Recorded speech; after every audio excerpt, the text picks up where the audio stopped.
Isabelle, merci beaucoup d'accepter cette entrevue pour l'Association canadienne de dermatologie. On essaie d'avoir le pouls de la dermatologie à travers le Canada. Qu'est-ce qui fait que tu es là-dedans et les défis et les affaires positives où tu aimerais que la dermatologie continue d'aller et tout. Alors, on va commencer au début, Isabelle. Alors, comment tu es tombée en dermatologie? Est-ce que tu as su à partir de ta jeune âge ou c'était plus tard? J'avoue que j'ai été toujours intéressée parce que, évidemment, comme c'est très visuel, j'ai toujours remarqué un peu tout ce qui se passait, tout ce que les gens pouvaient présenter sur eux. J'ai toujours été intriguée par les maladies de la peau. Donc, ça a toujours été un intérêt. Et puis, en faisant mon cours de médecine, j'ai vraiment développé cet intérêt-là pour vraiment aller chercher à fond. J'ai appliqué, puis ça a tout de suite pu fonctionner. J'ai eu cette chance-là. Oui, oui, mais c'est formidable. Et puis, donc, tu étais formée à l'Université de Montréal Oui, c'est ça. Donc, j'ai en fait médecine et en... en médecine à l'Université de Montréal. J'ai Oui, appliqué dans mes années, on appliquait en médecine interne au départ. oui. Et suite à ça, là, dans ma première année de résidence de médecine interne, à ce moment-là, j'ai fait ma demande de dermatologie. J'ai été acceptée, donc à l'Université de Montréal encore. Oui. J'ai fait tout mon cours médical à l'Université de Montréal. Et ensuite, pour avoir une post-université à l'Université de Montréal, il fallait faire une année de formation ailleurs. Oui, c'est ça. Je suis allée à Boston. Je suis Mhm. allée du côté de Harvard au Beth Israel Deaconess Medical Center à Mhm. Boston. Et puis, j'ai fait un fellowship en photothérapie. Donc, la Mhm. première portion était plus en recherche. J'étais affiliée à une recherche prospective sur le PUVA, qui Mhm. était vraiment une grande recherche. Puis de la base de données, on a trouvé plein d'informations là, sur l'utilisation du PUVA au long cours. Et puis la deuxième année, j'ai fait plus de la dermatologie clinique et puis pour approfondir mes connaissances et créer des liens. Donc, tu étais 2 ans Oui, en formation. j'ai été 2 ans Wow! à Boston. Ouais. Quelle expérience et quelle belle ville de passer 2 ans de sa vie, là. Ah, Oui, j'ai pas pu profiter autant de la ville. Je suis partie non, avec un enfant d'1 an. Et oui. j'ai eu mon deuxième entre les 2 années à l'été, là, entre les 2 années, avec un très court congé parental. Oui, oui, à l'américaine. À l'américaine, c'est en plein ça. Oui, J'ai oh, été très chanceuse. Là, mm, une voisine m'a offert de garder mon bébé là, qui avait à peine 2 mois et demi là, wow. pour le reste de la deuxième année. Donc, ça a été très agréable. Oui, oh, Ouais, ouais. et en venant à l'Université de Montréal, tu avais un poste à temps plein avec la photothérapie comme Oui, expertise. c'est ça. Donc, c'est Oui. ça. Avec la photothérapie en expertise, j'ai joint le Dr. Benoît Liane, qui était bien renommé en ce domaine-là là, pour m'occuper du service de photothérapie au CHUM. Et Mhm. puis, c'est là que je travaille actuellement. Et puis c'est ça. Donc, je suis un petit peu responsable là, de ce volet-là de la dermatologie. Oui, mais c'est d'autant plus important de ne pas oublier la photothérapie avec l'arrivée de toutes les biologiques. Et Effectivement, ça, effectivement. Ça c'est reste. un des seuls traitements qui va induire une rémission, hein, Oui, c'est en d'une plein certaine ça. façon. Oui, Donc, alors, ça reste très important dans l'arsenal thérapeutique oui, pour plusieurs pathologies, puis pas juste le oui, psoriasis. Donc, il ne faut pas oui. l'oublier. Donc, Et effectivement, ça il y a aide. des patients qui ont des rémissions qui peuvent être intéressantes, puis qu'on peut faire juste quelques semaines de traitement par année avec une grande satisfaction. Donc, Oui. vraiment. Et nous, nos patients avec la greffe versus autre à Mhm. Saint-Justine, l'idéal, ce serait la photodynamique, là, mais honnêtement, la photothérapie UVB, ça fait des miracles. Non, ça fonctionne C'est- vraiment très bien. oui, oui, c'est vraiment incroyable comment ça peut affecter le système immunitaire, là. Ouais. Puis C'est- maintenant qu'on a vraiment le narrowband aussi, c'est beaucoup plus sécuritaire à long terme pour cette pathologie, ce groupe de patients-là. donc chez les enfants aussi. Donc, c'est vraiment quelque chose qui doit être maintenu puis qu'on doit travailler pour le maintenir aussi parce qu'on sait c'est un challenge là, actuellement, là, continuer la photothérapie comme... Ah oui, oui. Mais chapeau pour faire ça.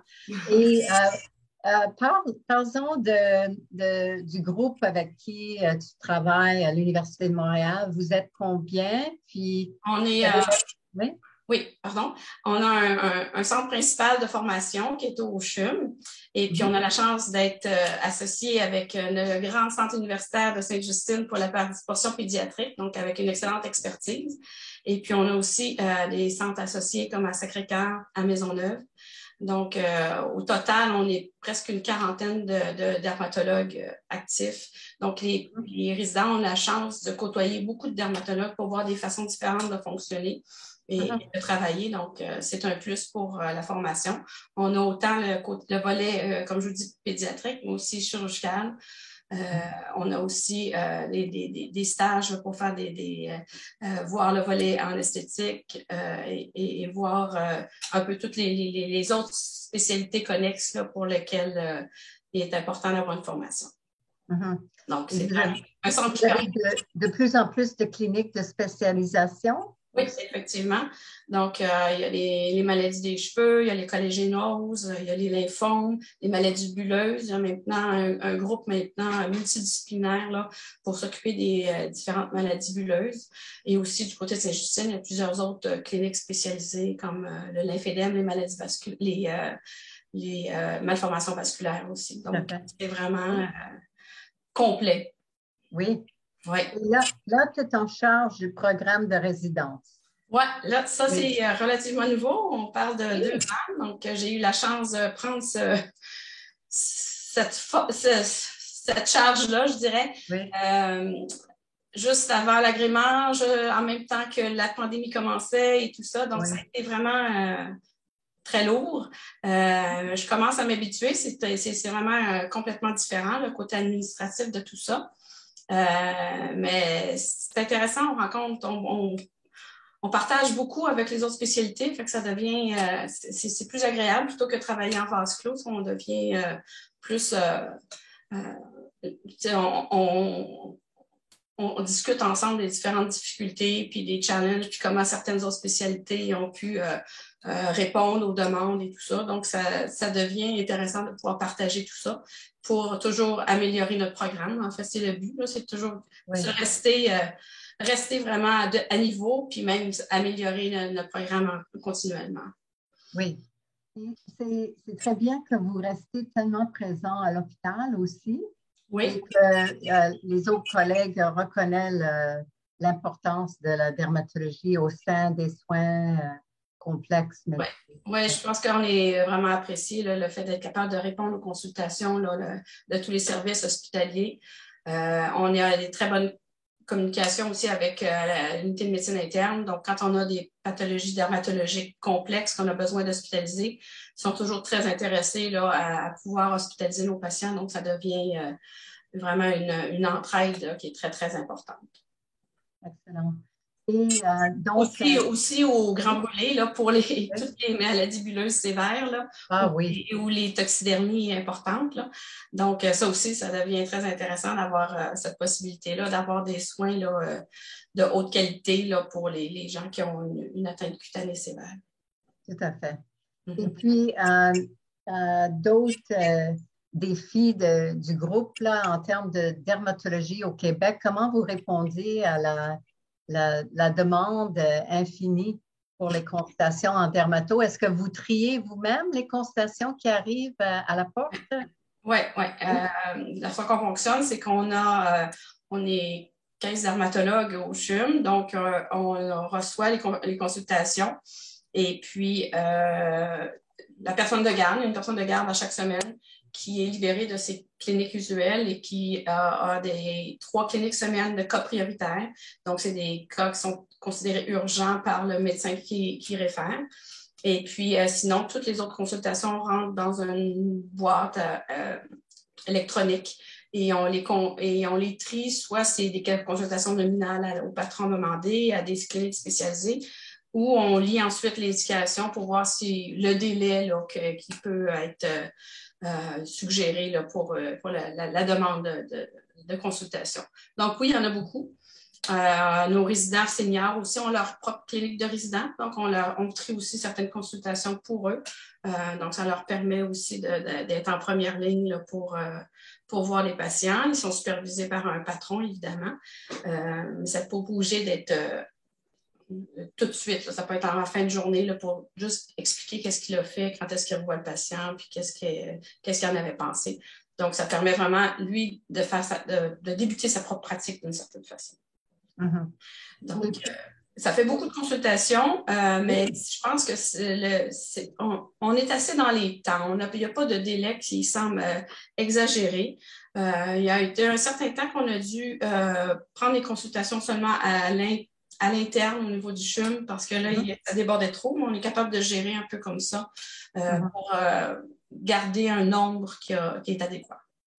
Est-ce que vous avez une liste de consultations que vous ne voyez pas au centre académique?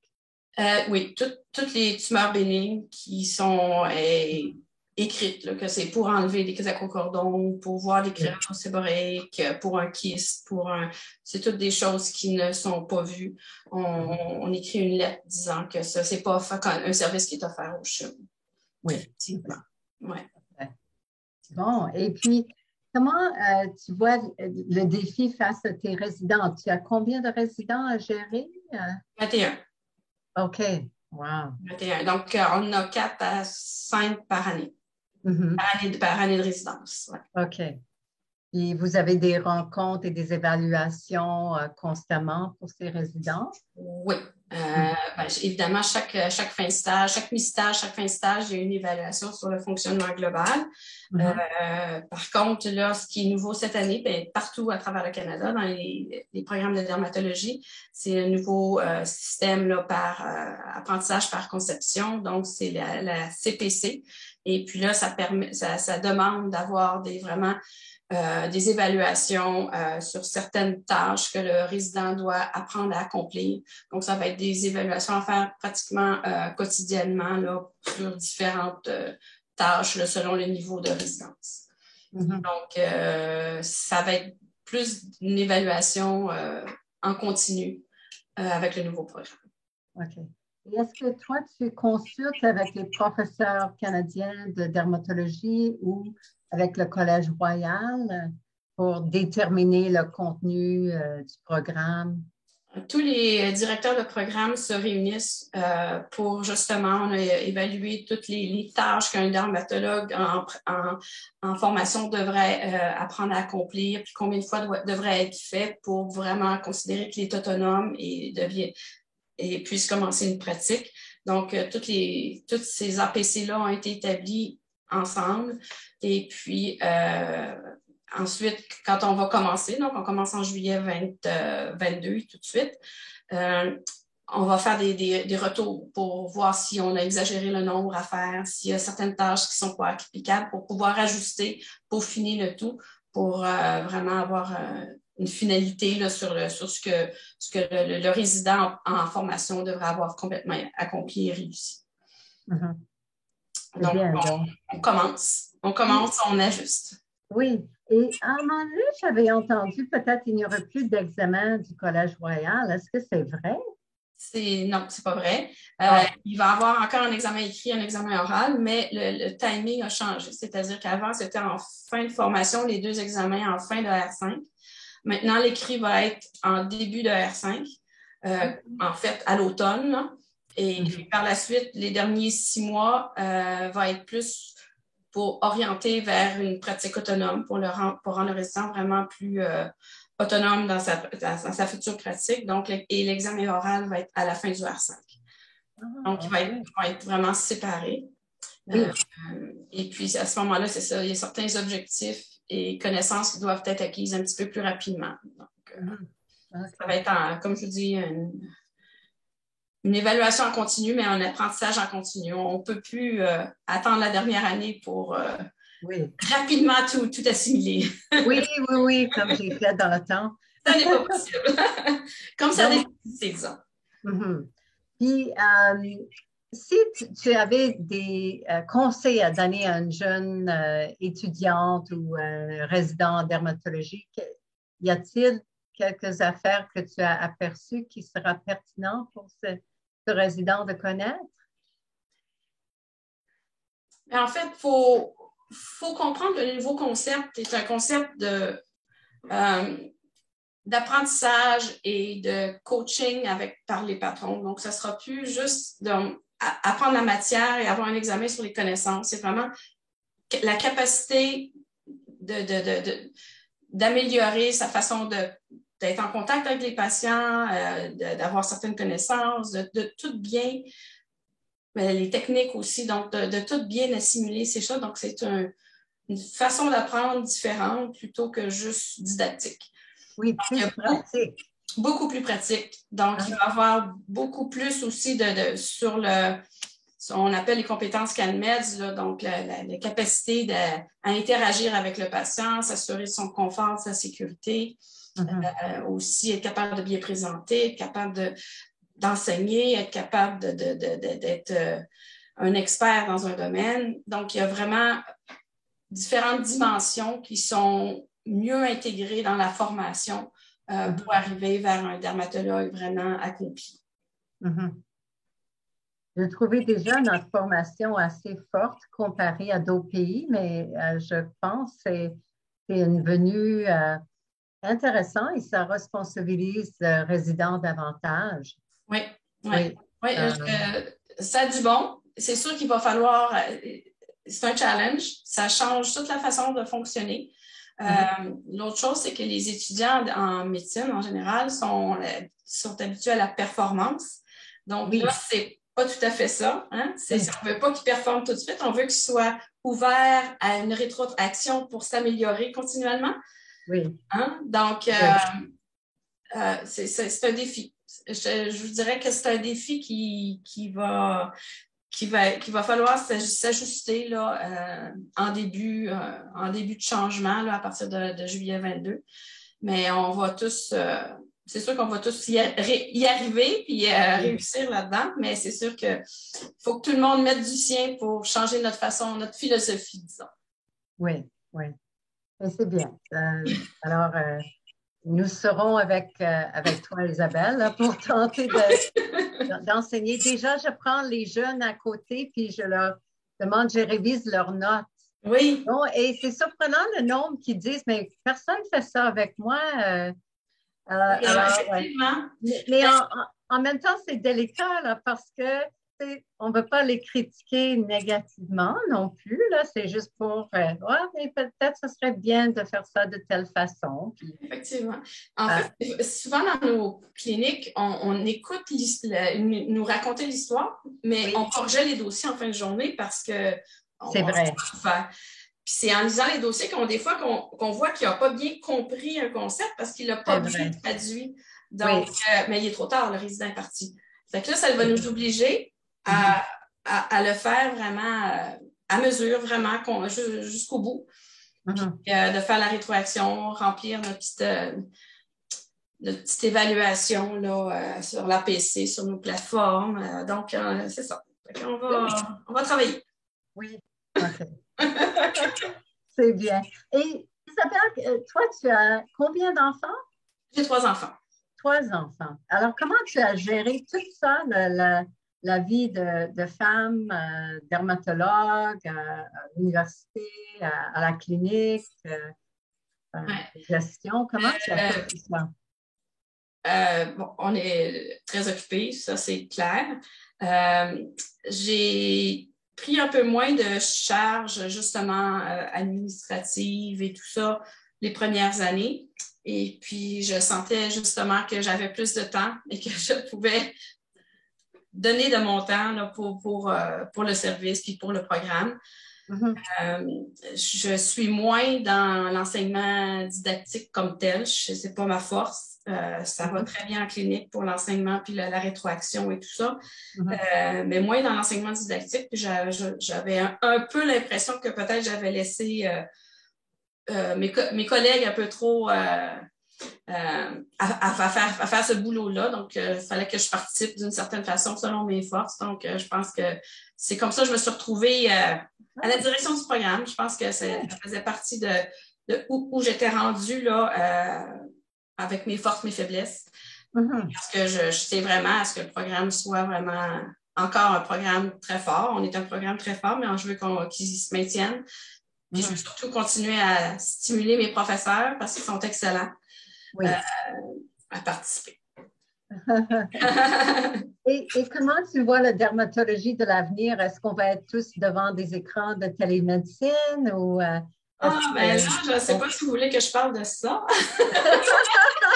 Ça, c'est un autre chapitre. Là, je ne sais pas. En tout cas, vous verrez si vous le gardez, mais je ne suis pas tout à fait très enthousiaste à l'idée de penser que la dermatologie risque d'être vue comme quelque chose de facile sur une image. Oui, oui. Je suis très, très mal à l'aise avec ça. La dermatologie est beaucoup plus complexe que ça. A besoin de la troisième dimension, a besoin de l'examen complet, a besoin d'avoir toute l'histoire, pas juste une partie de ce que quelqu'un a pensé qui pourrait être pertinent, mais je pense que malheureusement, je ne suis pas sûre qu'on s'en va dans la bonne direction avec ça. C'est sûr et certain que si je pense que ça s'en va là de toute façon, c'est pas mon opinion qui va changer rien, mais je pense qu'il va falloir encore plus avoir des dermatologues dévoués en arrière de tout ça, qui va voir les patients. Oui. C'est ça. Puis j'aime pas l'idée que les gens ont l'impression qu'il faut juste flipper une photo puis c'est réglé. Il y a une prise en charge qui est complexe. Il y a un lien de confiance qui doit être fait avec le patient pour qu'il puisse bien suivre ses traitements. Et puis, c'est pas en écrivant ou en envoyant quelque chose sur le diagnostic puis le traitement sur un bout de papier que ça va régler. Souvent, plusieurs des pathologies cutanées. Mais bon, c'était mon opinion personnelle. Et comment faire graduer des dermatologistes qui vont pratiquer un dermato-médical et garder un système public de santé? En fait, je ne vois pas tellement de problématiques de ce côté-là. Je pense que la dermatologie touche toutes les couches d'âge, toutes les races, donc toute la population est touchée par la dermatologie de complexité variée. Et puis, je crois que c'est là pour rester, avec une augmentation des cancers de peau, avec la population qui vieillit, il y a de plus en plus de problématiques. Nos maladies bulleuses, on est rendu à en voir je ne sais pas combien par semaine là, chez les personnes âgées, donc pemphigoïdes bulleuse. Donc, il y en a. Et puis, je pense que la dermatologie est là pour rester, médicale, certain. Public aussi, parce que c'est des maladies souvent chroniques qui ont besoin d'être suivies au privé. Souvent, on le sait, les suivis manquent parce que les patients veulent un diagnostic au départ, mais après, sont moins intéressés là, à payer à chaque fois. Donc, je pense que la dermatologie ne peut que continuer dans le système public et continue à s'alourdir avec des thérapeutiques plus complexes aussi qui méritent un suivi. Donc, je vois mal comment ça pourrait disparaître. Oui. C'est encourageant, Isabelle. Je suis contente de te parler parce que tu as vraiment adressé le volet éducatif que d'autres n'ont pas fait autant que toi. Alors, j'apprécie énormément. Et puis, tes collègues vont être intéressés de t'écouter ainsi que de te rencontrer à Québec. Alors, en tout cas, je remercie le CDA pour tout ce qu'ils ont offert aux résidents, surtout pendant la pandémie. Ça a été vraiment, vraiment apprécié. Tout le temps pour le congrès, mais je veux dire, pendant la pandémie, vous êtes retroussé les manches très rapidement pour offrir des cours aux résidents. Puis vraiment, je vous lève mon chapeau. Là, c'était vraiment super. Là. Oui, puis ça a débuté quelque chose qui va continuer aussi. Ah oui? Et ça va permettre aussi aux résidents d'avoir un échange partout au Canada. Alors, c'est vraiment le fun pour l'avenir, là. Je pense qu'on a beaucoup d'énergie parmi les résidents et c'est plaisant de voir qu'ils vont continuer de porter le flambeau. Alors, merci énormément, Isabelle, pour ton temps et pour ton dévouement face au programme de dermatologie. Et puis, les gens vont beaucoup aimer notre rencontre. Merci beaucoup. OK, Merci beaucoup. bonsoir. Bye bye.